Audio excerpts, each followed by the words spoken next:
Hollywood silver screen presenting rebel moon part 2। हमारी आज की कहानी नेटफ्लिक्स पर हाल ही में रिलीज हुई रेबल मून पार्ट 2 पर होने वाली है, जिसके पहले पार्ट में हमने देखा था कि ये कहानी फ्यूचर की है। यहाँ इंसान अलग अलग प्लैनेट्स पर रहकर अपना गुजारा कर रहे हैं। इन सब में सबसे बड़ा प्लैनेट मदर वर्ल्ड होता है। यहाँ के राजा लगातार अपनी सीमाओं को बढ़ाने के लिए युद्ध करते रहते हैं। एक दिन मदर वर्ल्ड का जनरल एटिकस अपने लोगों के साथ वेल नाम के प्लैनेट पर जाकर वहाँ के लोगों से अनाज की मांग करता है, लेकिन इस बार एटिकस जरूरत से ज्यादा अनाज की मांग करता है, जिसे यहाँ के बाकी लोग समझ जाते हैं कि एटिकस इनसे अनाज लेने के बाद इनके पूरे गांव को मिटा देगा। इसलिए कोरा अपने साथी गुन्नार के साथ अलग अलग प्लेनेट पर जाकर वहाँ के योद्धाओं को मदर वर्ल्ड के खिलाफ लड़ने के लिए इकट्ठा करती है। और ये सभी लोग मिलकर जब जनरल एटिकस से लड़ रहे होते हैं तो उसकी बॉडी काफी ऊंचाई से गिर जाती है, जिससे जनरल एटिकस की मौत हो जाती है। क्या सच में उसकी मौत हो गई है या सिर्फ इन्हें ऐसा लग रहा है? अब कहानी की शुरुआत मदर वर्ल्ड के लड़ाकू जहाज को दिखाते हुए होती है, जहाँ का कमांडर कैसियस अपने चीफ डॉक्टर से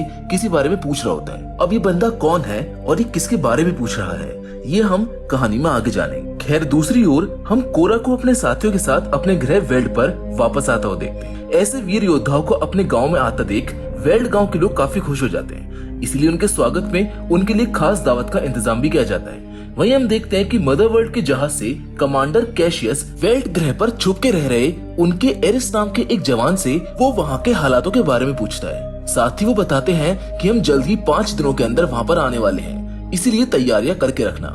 दूसरी ओर हम देखते हैं कि कोरा बड़ी खुशी के साथ सभी को ये बता रही होती है कि जनरल एटिकस मारा गया है। साथ ही मदर वर्ल्ड के नियम अनुसार जनरल के मरते ही जहाज को अपने ग्रह पर वापस जाना ही पड़ता है, लेकिन तभी एरिक आकर उसको रोक देता है और वहाँ खड़े सभी लोगों को कमांडर से हुई बात के बारे में बताता है। दरअसल एरिस ने सैम, जिस लड़की को वो पसंद करता है, उसे बचाने के लिए मदर वर्ल्ड से आए अपने सभी साथियों को मार डाला था, इसीलिए वो भी अब एक बागी बन चुका है। सारी बातें जान कोरा को समझ ही नहीं आता है कि आखिरकार जनरल एटिकस बच कैसे गया, लेकिन फिर भी सभी लोग अपनी हिम्मत जुटाते हैं। जनरल टाइटस सभी गांव वालों को इकट्ठा होने के लिए बोल देते हैं। गांव वालों के आते ही जनरल टाइटस उनको बताते हैं कि खतरा भी टला नहीं है, कुछ ही दिनों में दुश्मन हमारे दरवाजे पर आ जाएंगे, मगर हम कब तक उनसे डर के भागते रहेंगे?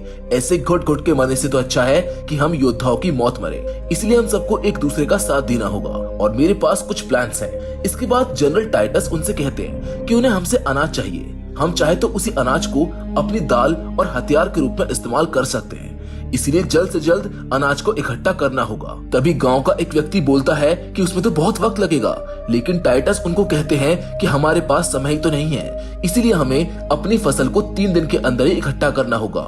हौसले और आत्मविश्वास से भरी जनरल टाइटस की बातों से गांव वालों के लोग उनका साथ देने के लिए तैयार हो जाते हैं। अब आगे क्या करना है इसका प्लान बनाने लगते हैं। सबके जाने के बाद हम गाँव के दूसरे हिस्से में कोरा को गुन्नार के साथ देखते हैं, जहाँ वो दोनों बात करते हुए काफी नजदीक आ जाते हैं और एक दूसरे को किस करते हैं। गुन्नार कोरा को बताता है कि मुझको मेरी लाइफ में मौत का डर नहीं है, मुझे बस तुम्हें खोने का डर है।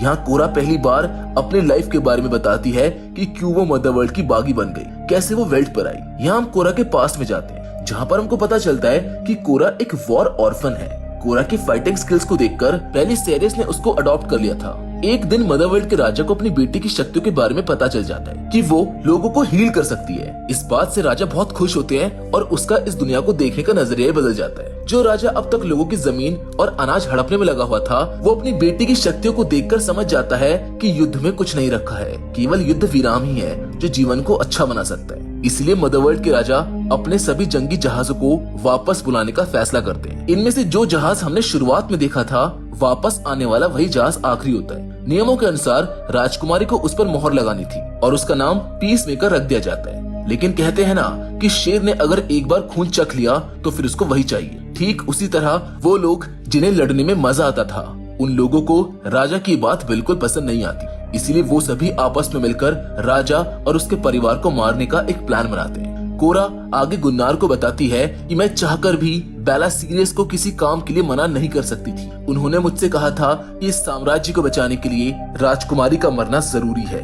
मुझे उन पर पूरा यकीन था कि मेरे पिता मुझे और इस साम्राज्य को जरूर बचा लेंगे। मैंने ऐसा ही किया, लेकिन राजकुमारी को मारते ही मेरे पिता ने सारा इल्जाम मेरे ऊपर डाल दिया। मैं जैसे करके वहाँ से बचकर भाग निकली और उसके बाद नाम बदलकर वेल्ड में रहकर एक बेहतर इंसान बनने की कोशिश की। अगली सुबह सभी गांव वाले अनाज इकट्ठा करने में लग जाते हैं। वहीं दूसरी ओर जनरल एटिकस को होश आ जाता है। वो अब और इस मेडिकल फैसिलिटी में नहीं रहना चाहता था, मगर डॉक्टर उसको ऐसा करने से मना कर देते हैं। लेकिन एटिकस कहाँ किसी की सुनने वाला था।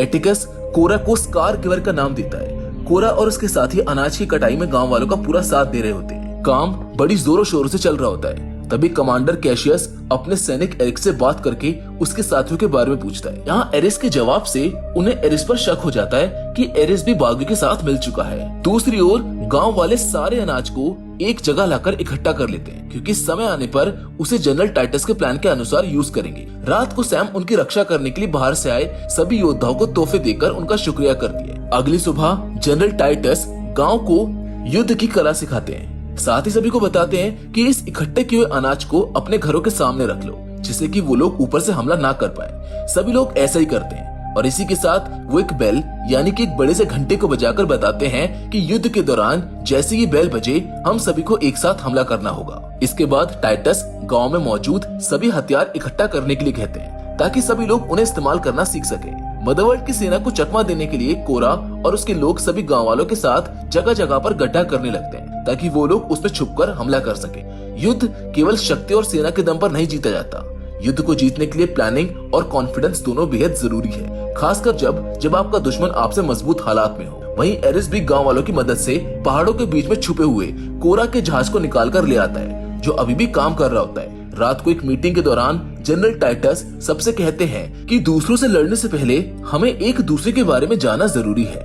यहाँ जनरल टाइटस अपनी कहानी बताते हैं, जिसमें उन्हें और उनके साथियों को एक दूसरे ग्रह पर हमला करने के लिए भेजा जाता है। लेकिन वहाँ जाकर वो देखते हैं कि यहाँ तो सिर्फ बूढ़े और बच्चे हैं, इसीलिए वो उन्हें मारने से मना कर देते हैं। लेकिन मदरवर्ल्ड के लोगों को ये बात अच्छी नहीं लगती, इसलिए वो लोग हमला करके जनरल टाइटस के सभी साथी और वहाँ के लोगों को मार देते हैं। तब से टाइटस मदरवर्ल्ड से बदला लेना चाहते हैं। टाइटस आगे कहते हैं कि मैं अपने आखिरी दम तक लड़ूंगा और ऐसा दोबारा नहीं होने दूंगा। इसके बाद मेलियस आगे बताती है कि मैंने ऐसी कोई जंग तो नहीं लड़ी, लेकिन मदरवर्ल्ड की वजह से मेरे सभी साथी मारे गए। हमारे लोगों का ऐसा हाल कर दिया था कि मानो हम कोई कीड़े मकोड़े हों। जब वो जंगी जहाज हमारे गांव में आया तो कई सारे लोग तो डर के भाग गए, कमजोर मारे गए और जो बच गया उन्हें पूरी दुनिया में मजदूरों के रूप में बांट दिया गया।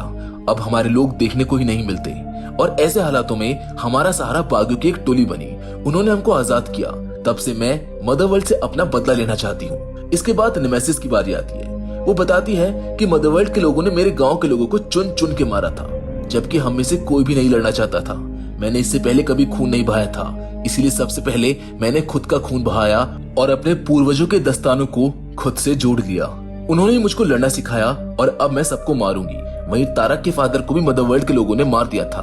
तारक जो अपने यहाँ का राजकुमार है, उसकी माँ ने अपने राज्य को बचाने के लिए उसकी आंखों के सामने अपनी जान दे दी थी। खुद को बचाने के लिए वो दूसरे लोगों के साथ दुनिया के दूसरे कोने में जाकर छोटे मोटे काम करने लगा, लेकिन अब और नहीं, इसलिए वो इस बात का बदला लेना चाहता है। आगे वो बताता है कि ये सब खत्म हो जाने के बाद मैं अपने घर जाकर अपनी खोई हुई इज्जत वापस पाऊंगा। कोरा बताती है कि मुझको युद्ध ने अनाथ किया था। यहाँ आकर मैंने परिवार का मतलब जाना।